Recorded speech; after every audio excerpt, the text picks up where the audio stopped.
Hi, everyone. I just finished reading recently Give War and Peace a Chance Tolstoyan Wisdom for Troubled Times by Andrew D. Kaufman. That was published back in 2014 here in the US. And so I want to do, a quick chat about it. I wanted to read this book. I came across this book last year. I read a couple of similar books because I love these books that are about books. And last year I read a book about, Chaucer's tale that was all around this pivotal year of Geoffrey Chaucer when he wrote, the Canterbury Tales. And then I read another book last year that was a book about the Iliad and Odyssey called Why Homer Matters. And then also this book reminded me of a book I read last year called All Things Shining, Finding Meaning in the modern times through literature. I can't remember the exact subtitle, but I'll put links down to the chats. I did chats on all three of those books. I'll put links down in the comments. But this book, is kind of part biography of Tolstoy and part about the book War and Peace by Leo Tolstoy.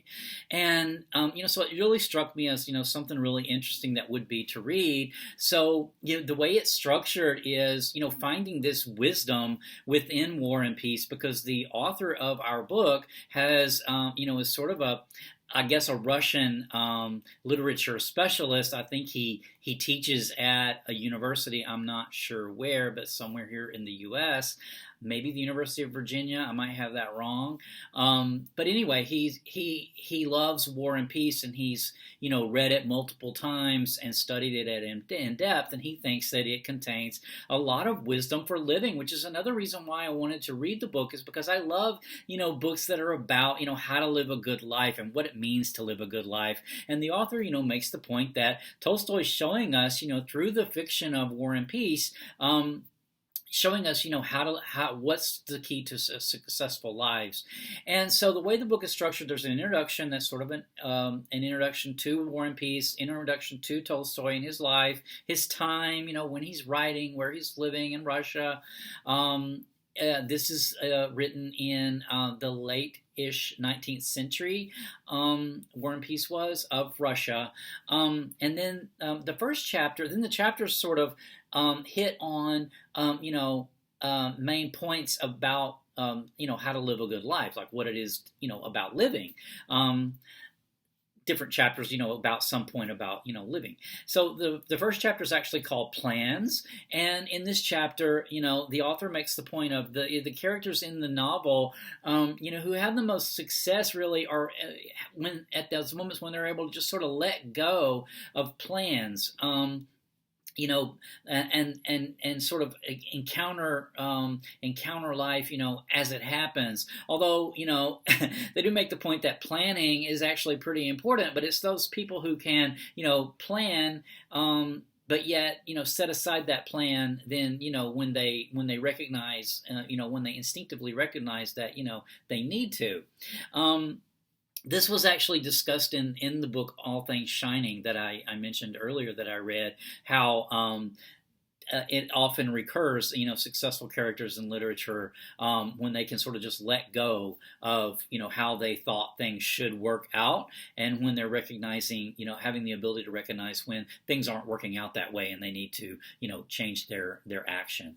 And chapter 2 is called Imagination, and I thought this was kind of interesting because the author mentions in this book that Tolstoy actually opened a peasant school back in 1862, and the slogan over the door of the school was apparently entrance and exit is free. And that was sort of his method of teaching, was just sort of teaching, how to think rather than some sort of teaching, dogmatic facts. He was actually trying to teach the children, how to think. And I believe from what the author said, the school was quite successful with the peasant children returning on their own and staying late and coming early, and really, really enjoyed the school. Chapter 3 is called Rupture.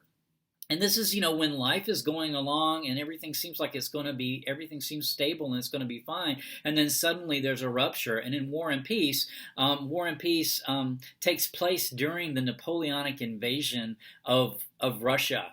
And so, yeah, a big rupture. So you can have these kind of major, societal ruptures in your lifetime. You can have individual ruptures, and this happens to multiple characters. Your family can be have ruptures, and so this chapter, Rupture, explores those, and how the characters in the book dealt with the ruptures that they experienced in their life, both their personal lives, their family lives, their society's lives. And then chapter 4 is called Success. And this makes the point of the characters in the book, they have their most enduring success, and their most is not major things that hit the headline. It's where they hit where they face an obstacle, and then they're transformed by it. So rather than just overcoming it, they actually are transformed by it. They're actually changed by it. They actually take that obstacle and absorb it into themselves and turn themselves into different people.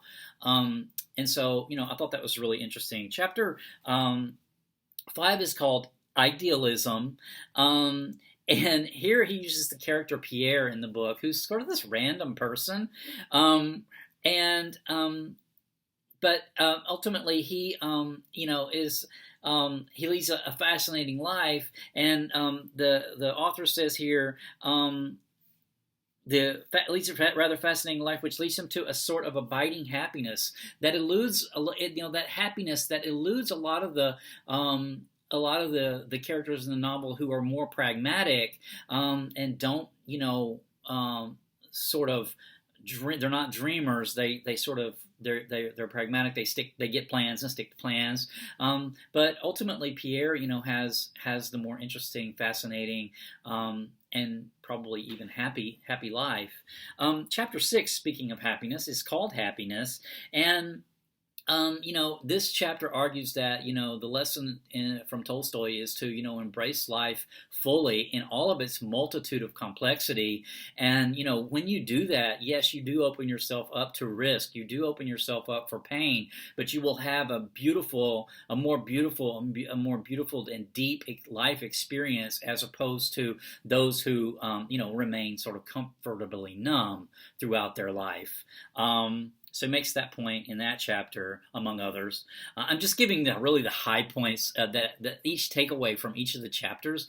The chapters are far more in depth than this. So, take that for what it's worth. Don't just think that I'm giving the entire book away. I'm just giving like my main sort of like point that I took from each chapter. Okay, chapter 7 is called Love. And that's like when you let go and really let go of your self and really connect to people, and that also involves risk. And he gives examples from the novel here. That's when you experience a really deep love. Pierre. At one point, this character Pierre in the book, also sees in 1812, which was the year of this invasion, I guess. There's a comet that I guess is historical, and he gazes up at this comet, and he really connects to it, and by doing that, he connects himself to the universe, and gets even a greater connection, a sort of a universal love, cosmic love there. So individual love as well as cosmic love. Chapter 8 is called Family, and the book revolves around several families and the different people in the families, forming relationships, come and go and break apart, and people die, and basically, this chapter, I think, is arguing, the family, and building a family and reconstructing a family when it's ruptured, and adding new people, and other people are leaving your family. That is a central facet of everyone's life. Even if you don't have a biological family, most people have a connection of people that they could call their family, and so that's sort of the basic unit of living. I think he makes the point in this book. Chapter 9 is called Courage, and and this courage, he says like the courage comes from an unknown place. He makes the point here, and by giving examples of what happens to several people in the novel who both go to war and experience the war, that they experience courage really unconsciously, and that's another point that's made in the book, All Things Shining, about how literature is full of these examples where this courage comes from nowhere when you need it. Sort of like you've heard of maybe like the woman, a woman whose child is in danger, or someone sees someone in danger and they just act without thinking. They don't put a plan together. They just maybe run out in traffic and grab a kid or something, and that's courage. He makes the point in the book. Chapter 10 is called Death, and the point is made in this chapter that death, the consciousness, the knowing that you're going to die and knowing that death could happen, which many people in this novel face this with, of course, the war, that knowing that your life could end at any minute actually is what, gives you that meaning that it could end. It gives you, without that consciousness that you could die, then you sort of lose that ability to be aware of experience life and its in depth. So he makes the point of like, if you knew you were going to die at the end of the year, you're going to act differently. So it's that conscious, being aware that your life is a finite thing is what ultimately gives it meaning and purpose. He makes the point here. Chapter 11 is called Perseverance, and here he's making the point that characters learn, that in this novel, that they're not necessarily the masters of their own destiny. There's a lot of events that happen in a person's life that are completely out of their control. And this is actually a Stoic idea. If you've seen any of my videos on Epictetus's, discourses, this is a recurring theme that, there's a lot of life that's outside of your control. Like you don't have a control of the times you live in. So like these characters could not control the fact that their world was about to be torn apart by the Napoleonic War. So that's something they had no control over. But what they did have control over was, how they responded to the individual actions and the individual things that happened to them during this war. That they had control over their own orbit of control. So perseverance is really struggling through and realizing, I don't have control of this. I need to, let go of this. This is not something I can control. And then take control of the things that you can control. And finally, the last chapter is called Truth, and I wanted to end with this quote from the book because I thought this quote was so cool. This is another quote by Pierre, the character I've mentioned a number of times, and I'm just going to read from it real quick. This is an excerpt from the actual book, War and Peace. "Ha ha ha," laughed Pierre, and he said aloud to himself, "The soldiers wouldn't let me go. They caught me, they locked me up, they're holding me prisoner. Who? Me? Me? Me, my immortal soul. Ha ha ha. Ha ha ha," he laughed, with tears brimming in his eyes. "He has been captured by the French and is being held prisoner." And, it sort of sounds like, okay, maybe Pierre's kind of lost it, in this prison. But this author here goes on to describe what happens next in the novel. He says, Whereupon he looks up at the full moon, standing high in the bright sky, sees the forest and fields spreading into the wavering, endless distance, peers into the depths of the retreating, twinkling stars, and thinks joyously to himself, and all this is mine, and all this is in me, and all this is me. Isn't that cool? So yeah, Pierre is in prison, but he is, gazing out into the environment, out into nature, out into the world, and then up into the sky, into the infinity of the sky, and connecting with that. And, that's the ultimate truth, sort of a cosmic truth. I love reading this book. It's been ages and ages since I read War and Peace. I didn't even make it through the first time. I read this years ago. I think I was even in high school maybe, or just out of high school, and I was not a sophisticated enough reader to get through all of War and Peace. I do need to address this again.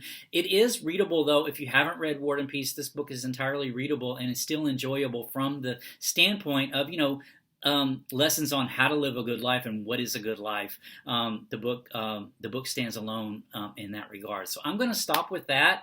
I will have another book chat coming up soon, so stay tuned. Take care. Bye.